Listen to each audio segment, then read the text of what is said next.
প্রিয় শিক্ষার্থী, তোমরা সবাই কেমন আছো?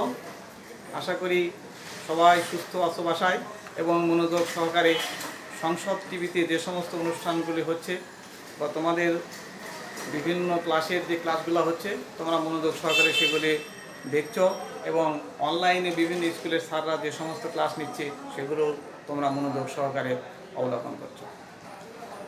প্রিয় শিক্ষার্থী, আজকে আমরা নবম ও দশম শ্রেণীর গণিত বিষয়ের জ্যামিতি অংশের ৮ অধ্যায় থেকে একটা উপপাদ্যকে উপপাদ্য সম্বন্ধে আমরা জানার চেষ্টা করব এবং বোঝার চেষ্টা করব।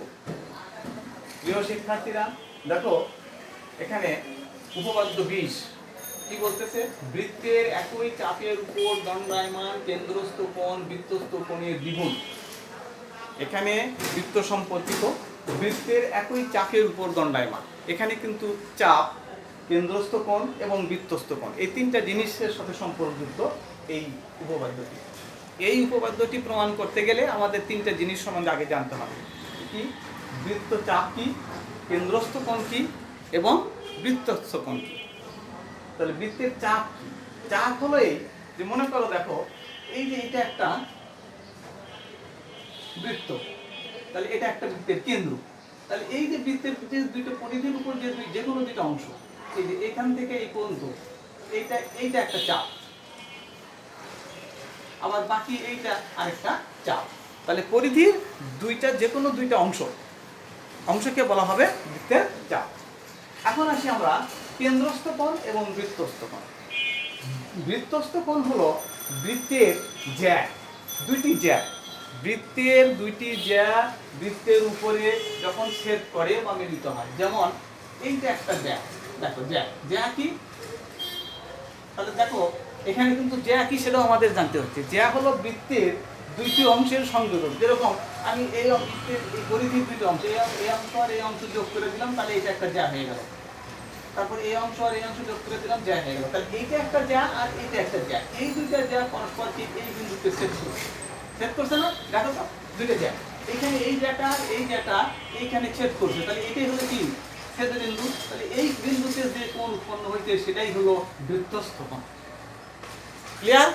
তাহলে বৃত্তের দুইটি জ্যা বৃত্তের পরিধির উপর যে বিন্দুতে ছেদ করলে যে কোণটা হবে সেই কোণটাই হলো বৃত্তস্থ কোণ। আর কেন্দ্রস্থ কোণ হলো যে যখন কোনো বৃত্তের শীর্ষবিন্দু যখন কোনো কোণের শীর্ষবিন্দু, মানে এই যে এইটা একটা কোণ, এই কোণের কিন্তু এটা শীর্ষবিন্দু, এই কোণের কিন্তু এটা শীর্ষবিন্দু। যখন কোনো কোণের শীর্ষবিন্দু কোনো বৃত্তের কেন্দ্র হয়, মনে রাখবা বৃত্তের কেন্দ্র হবে, তখন ওই কোণটাকে এই কোণটাকে তখন বলা হবে কেন্দ্রস্থ কোণ। যখন কোনো কোণের শীর্ষবিন্দু কোনো বৃত্তের কেন্দ্র হবে তখন ওই কোণকে বলা হবে কেন্দ্রস্থ কোণ। তাহলে আমরা জানলাম কেন্দ্রস্থ কোণ, বৃত্তস্থ কোণ এবং বৃত্তচাপ। তাহলে আমাদের এখন প্রমাণ করতে হবে কি? দেখো মনে করলাম আমরা চিত্র, লক্ষ্য করো। আর আমরা এখন প্রথমে আঁকবো, চিত্রটা কিভাবে আঁকবো। অনেকে কিন্তু এই চিত্রটা আঁকতে পরীক্ষার মধ্যে আসলে চিত্র আঁকতে অনেক সময় উল্টাপাল্টা করে ফেলা। তো চিত্র আঁকার একটা সহজ পদ্ধতি আমি দেখাই। দেখো বৃত্ত, এখানে হলো একটা কেন্দ্র, আর এই যে কেন্দ্রের নিচের দিকে দুইটা মার্কিং করবা আর উপরের দিকে একটা মার্কিং করবা। এখন এই মার্কিংগুলো পরস্পর একটি যোগ করে দিবা, দেখো যোগ করে দিলাম, এইটা যোগ করলাম। এই যে মার্কিংগুলো, মানে প্রথমে এই যে তিনটা মার্কিং, এই তিনটা মার্কিং সাথে পরস্পরে যোগ করলাম, তাহলে এই নিচের দুইটার সাথে কেন্দ্র যোগ করে দিলাম, তাহলে কিন্তু দেখো হ্যাঁ। তারপরে কি করবো? দেখো এখান থেকে কেন্দ্র বরাবর যোগ করে এটাকে বাড়িয়ে দিলাম। দেখো তো এই চিত্র আর এই চিত্র সেম। এটা আমার আঁকা ছিল আর এটা আমি এখন আঁকলাম। কিভাবে আঁকলাম অবশ্যই তোমরা বুঝতে পেরেছো। এভাবে আমরা চিত্র আঁকলাম। দেখো মনে করি এ বি সি, এটা একটা বৃত্ত আর ও হলো এর কেন্দ্র। তাহলে এ বি সি বৃত্তের একই উপচাপ বিসি, দেখো এটা একটা চাপ, এটাকে বলা হচ্ছে, কিন্তু একটা নতুন টার্ম আসলো, সেটা হলো উপচাপ। চাপ দুই ধরনের হয় সাধারণত, একটা হলো উপচাপ আর একটা হলো অধিচাপ। উপচাপ দেখো ছোট, উপ মানে ছোট, উপমন্ত্রী, মন্ত্রী, উপমন্ত্রী, মানে একটু ছোট, এটা হলো ছোট চাপ। আর অধিচাপ, এটা হলো অধি মানে বড়, এই চাপটাকে বলা হবে উপচাপের, এই চাপটাকে বলা হবে অধিচাপ। তাহলে এখানে বিসি কি ধরনের চাপ? ছোট চাপ, এই জন্য এটাকে বলা হচ্ছে কি? এটা হলো কি? উপচাপ। আচ্ছা আসো তাহলে মনে করি ও কেন্দ্রবিন্দুতে এবিসি বৃত্তের একই উপচাপ বিসি, মানে এই বিসি চাপের উপরে দুইটা কোণ হয়েছে। দেখো এই চাপের উপরে কোণ হয়েছে দুইটা, এই যে এই সম্পূর্ণ একটা কোণ আর এই একটা কোণ। একটা কোণ হলো বিওসি, বিওসি এই একটা কোণ, আরেকটা কোণ হলো বিএসি, এই দুইটা কোণ। তাহলে এইটা হচ্ছে কার সাথে, এটা একটা জ্যা, এটা একটা কি জ্যা। এই যে দেখো এইখানে কোণ ছেদ করছে, এখানে কোণ, এটা তাহলে হলো বৃত্তস্থ কোণ। ওই যে আমরা আগে যে সংজ্ঞা করলাম সেই সংজ্ঞা অনুসারে এটা হলো বৃত্তস্থ কোণ। আর এই যে এই কোণে বিওসি, এই কোণের শীর্ষবিন্দু কিন্তু কেন্দ্র ও, তাহলে এটা হলো তোমার কেন্দ্রস্থ কোণ। তাহলে এটা হলো কেন্দ্রস্থ কোণ বিওসি, আর বিএসি হলো বৃত্তস্থ কোণ। এখন আমাদের প্রমাণ করতে হবে যে এই বিওসি এই কোণটা কোণ দ্বিগুণ ডবল 2BAC, বিওসি কোণটা দুইটা কোণ হলো বিএসি, মানে এই কোণটা হলো এই কোণের প্রমাণ। প্রিয় শিক্ষার্থীরা, নিশ্চয়ই তোমরা বুঝতে পেরেছো। আচ্ছা, এখন দেখো আমরা অঙ্কন করব। অঙ্কনটা কিছু তো অঙ্কন আছে, অল্প একটু অঙ্কন। মনে করি এই দেখো এই এসি দেখ কেন্দ্র দিয়ে যায় না, এটা কিন্তু দেখো কেন্দ্র কিন্তু এটা কিন্তু কেন্দ্র বাইরে দিয়ে গেছে। আমরা কেন্দ্র দিয়ে যায় এমন একটা রেখা, এই হলো কি একাঙ্কে এডি কেন্দ্রগামী রেখা এডি আছে। তাই এখানে কেন্দ্রগামী নয়, এক্ষেত্রে এই বিন্দু দিয়ে কেন্দ্রগামী রেখাংশ এডি আছে। এই যে আমরা এডি রেখাটা আছে, শেষ অঙ্কন কিন্তু শেষ। এখন প্রমাণে কিন্তু ছোট ছোট এখানে কিন্তু তোমরা অনেকেই হয়তো তোমরা মনে করো যে পুরা প্রমাণটা যদি ভুল হয়ে যায়, এক কোনো জায়গায় ভুল না, এখানে কিন্তু ধাপ অনুযায়ী এই পর্যন্ত তুমি শুদ্ধ লিখতে যদি পারো তার কোনো নাম্বার আছে। ধাপ প্রত্যেকটা ধাপের জন্য কিন্তু আলাদা আলাদা নাম্বার আছে। তোমরা প্রত্যেকটা যে ধাপ করে লিখবা, দেখবে যে পর্যন্ত তোমার শুদ্ধ হয়েছে সে পর্যন্তই তুমি নাম্বার পাবা। আচ্ছা আসো এখন প্রমাণ। ধাপ 1, প্রথম ধাপ 1 মানে কি তোমার প্রথম কাজ। তুমি প্রথমে কি করবো, অনেকেই কিন্তু আমরা বুঝতে সমস্যা হয়, আমরা কিন্তু যে কি থেকে শুরু করব, কেমনে শুরু করব বুঝি না। ধাপ মানে তুমি প্রথম কি কাজটা করবা। প্রথম কাজ দেখো, এই যে আমি এইখানে দেখো এই যে এ বি ও, এটা কিন্তু একটা কি ত্রিভুজ, ত্রিভুজ না, এ বি ও মানে এইটা এ বি ও, এই যে এইটুকু কিন্তু একটা ত্রিভুজ। এখন এ বি এর ত্রিভুজে এখন দেখো তো ভালো করে লক্ষ্য করে দেখবে, এই ত্রিভুজের এই যে এই কোণটা হলো বহিস্থ কোণ। আমি এখানে আমার একটু চিত্রটা আঁকে একটু দেখাই, তাহলে তোমার এখানে চিত্র নষ্ট হয়ে যাবে। দেখো এই এই সংক্ষেপে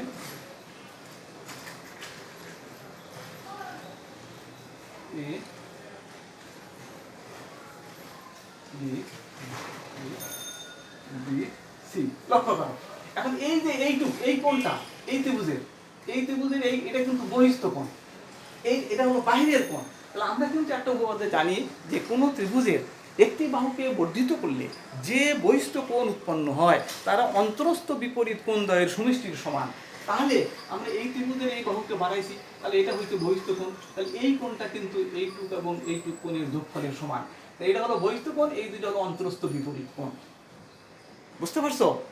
বহিস্থ কোণ অন্তরস্থ বিপরীত কোণদ্বয়ের সমষ্টির সমান, ঠিক এই কথাটাই বলা আছে। এই ত্রিভুজ এ ও বি এর বহিস্থ কোণ বিওডি সমান সমান বিএও। লক্ষ্য করো এইটা যোগ এই দ্বিগুণের যোগফলের সমান। গেল ধাপ 1 শেষ। এখন ধাপ 2। এখন দেখো এই যে এই ত্রিভুজটা এই ত্রিভুজটা কি এই ত্রিভুজে এই বাহু আর এই বাহু সমান। কেন সমান? এটাও যে বৃত্তের ব্যাসার্ধ, এটাও কিন্তু সেই বৃত্তেরই ব্যাসার্ধ। এও এবং বিও দুইটাই একই বৃত্তের ব্যাসার্ধ। তাহলে আসলে দেখো আমরা জানি কি যে যখন যে কোনো ত্রিভুজের দুইটি বাহু যদি সমান হয় তাহলে কোণ দুইটাও সমান হবে, বিপরীত কোণ দুটো সমান। তার মানে এই বাহু এই সাথে যে কোণ এই কোণটা কিন্তু সমান। তার মানে এখানে এই কোণটা এবং এই কোণটা কিন্তু সমান, এই কথাই লেখা আছে। বাহু দুইটা সমান, অতএব কোণ দুইটা সমান। এখন ধাপ 3, ধাপ 2 কিন্তু শেষ।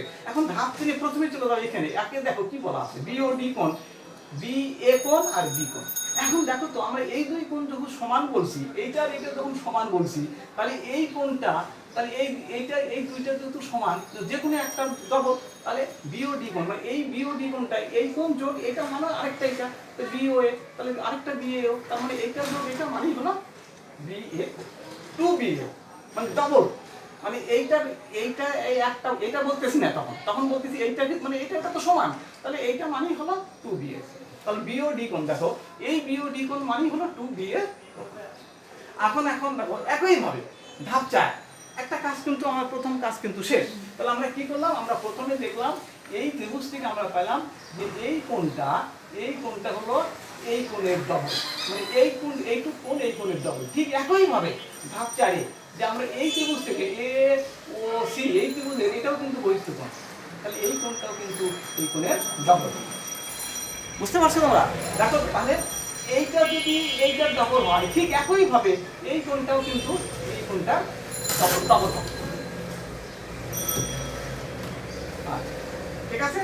তাহলে যদি ডবল হয় তাহলে এটা পেয়ে গেলাম আমরা ধাপটা এটা, তাহলে এই কোণটা এটা ডবল। তার মানে কি দেখো, লক্ষ্য করো, এখন ধাপ 5 যে আমরা ধাপ 3 এবং ধাপ 4 যদি আমরা যোগ করি তাহলে আমরা কি দেখতে পাচ্ছি দেখো এইটা দেখো, লক্ষ্য করো, এই জিনিসটা এইটা যোগ এইটা যোগ হলো, যদি এটা করি এটা যোগ এটা, দেখো বি ও ডি কোণ যোগ সি ও ডি কোণ সমান তাহলে কি হলো, এইটা যোগ এইটা, তার মানে এই দুই কমন আছে, দুইটা প্রমাণিত হয়ে গেল। তাহলে আমরা দেখতে পেলাম কোণ বি ও সি কোণ সমান হলো 2BA সি কোণ। আসো আবার আমি একটু বলি, দেখো জিনিসটা লক্ষ্য করো ভালো করে, যে ত্রিভুজ ABC এর BAC কোণ হলো বৃত্তস্থ কোণ, BOC কোণ হলো কেন্দ্রস্থ কোণ। এই BOC কোণ এটা ডবল প্রমাণ করতে হবে যে কোণ BOC কোণ 2BAC কোণ। এর জন্য অঙ্কন আমরা কি AC যেহেতু কেন্দ্রগামী নয় সেহেতু এ দিয়ে কেন্দ্রগামী রাখলাম। তারপরে আমরা প্রথম ধাপ কি, এই ত্রিভুজ থেকে ABO ত্রিভুজ থেকে প্রমাণ করব BOD সমান 2BAD। আবার একইভাবে CACO ত্রিভুজ থেকে প্রমাণ করব COD সমান 2CAO। এখন আমরা এই দুটো যোগ করব, এটার সাথে এটা যোগ করব, তাহলে BOD যোগ COD সমান হলো 2BAO যোগ 2CAO। তার মানে এই দুটো যদি আবার একত্রে করি BOC কোণ সমান 2BAC কোণ সমান। এটার উপরে আমরা এখন একটা বাড়ির কাজ দেব, তোমরা এটা করাতে একই জিনিসের বাড়ির কাজ। লক্ষ্য করো, এটা বৃত্তের একই চাপের উপর দণ্ডায়মান কেন্দ্রস্থ কোণ বৃত্তস্থ কোণের দ্বিগুণ আছে। আমরা কি হোমওয়ার্ক লক্ষ্য করলে লিখে নাও, হোমওয়ার্ক হলো বৃত্তের একই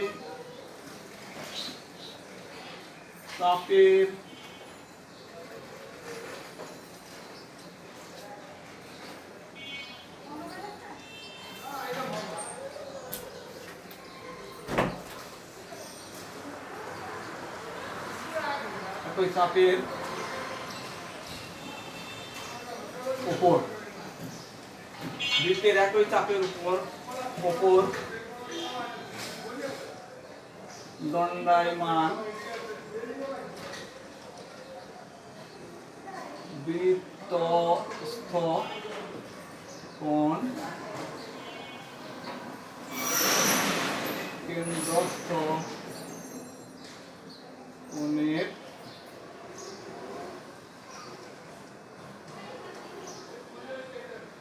অর্ধেক সমান। বৃত্তের একই চাপের উপর দণ্ডায়মান বৃত্তস্থ কোণ কেন্দ্রস্থ কোণের অর্ধেক প্রমাণ করো। এটা ছিল দ্বিগুণ প্রমাণ করো, এটা হলো অর্ধেক। একইভাবে তোমরা এটাকে করার চেষ্টা করবা। আশা করি তোমরা সবাই বুঝতে পেরেছ। সবাইকে ধন্যবাদ জানিয়ে, এবং এটা বারবার অনুশীলন না করলে কিন্তু মনে থাকবে না, বারবার অনুসরণ করবে। এটা একটা খুব গুরুত্বপূর্ণ উপপাদ্য, কারণ এই উপপাদ্য সাহায্যে পরবর্তী আরও 2-3টা উপপাদ্য কিন্তু তোমাদের লাগবে, 21, 22, 23 এগুলা কিন্তু তোমাদের এই উপপাদ্যের সাহায্যেই করতে হবে। অতএব এই উপপাদ্য যদি ভালো করে বুঝতে না পারো তাহলে কিন্তু তোমরা পরবর্তী উপপাদ্যগুলো বুঝতে তোমাদের কষ্ট হবে। সবাইকে ধন্যবাদ জানিয়ে আজকের মতো শেষ করছি।